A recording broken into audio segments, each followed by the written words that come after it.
ግን ከድርጅቱ መሪነት መልቀቄና ለእንዲህ አይነት ወጣቶች ማስረከቤ ኦር አስረክቤ መሄዴ እጅግ ያስደሰተኝን ያክል ትንሽም ቢሆን ያስቆዘመኝ ነገር አለ።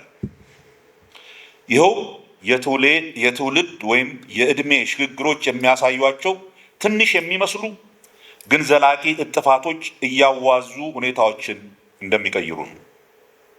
ልብ ብላችሁ እንደሆነ እኔና ምናልባትም የኔ ትውልድ ሰዎች የዚህ የሶሻል ሚዲያ ዘመን በሰው ልጅ ላይ ያመጣውን የመተማመን መኮስመን ወይም ኢሮዥን ኦፍ ትረስት አደጋ ይታየናል፣ ያሳስበናል።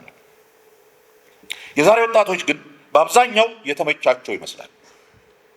አንዳንዶች አሁን በኢዜማ አካባቢ ያሉ ወጣቶችን ጨምሮ እንዲያውም ይህንን ሚዲያ ለጥሩ ነገር እንዴት ሊጠቀሙበት እንደሚችሉ ያሰቡበትና እየተጠቀሙበትም ያሉ ይመስላል።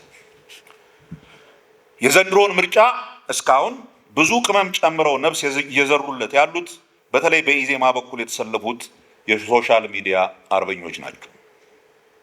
ሚዲያውን ለመሰዳደቢያና ለጥራዝ ንጠቅ ሀሳቦች አይጠቀሙበትም።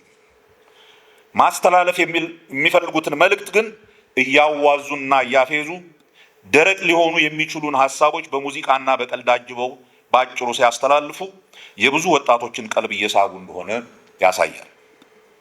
እንደምሰማው ከሆነ ይህንን አዲሱን የምርጫ ዘዴ ብልጽግናዎችም እየተቀላቀሉት ነው ይባላል። እኔ እንኳን አላየሁም።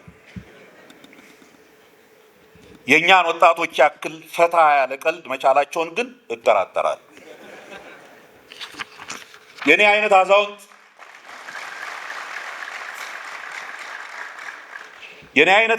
እንዲህ አይነቱን የፈጠራ አካሄድ ቢያንስ አያመነጨውም ነበር። ለዚህም ተተኪ አመራሮቻችንና የወደፊቱን ወጣት ተተኪዎቻቸውን ከልብ አለማመስገን ንፉግነት ነው የሚሆነው። እነኚህን ዘመናዊ ፖለቲከኞቻችንን እባካቸው አመስግኑ።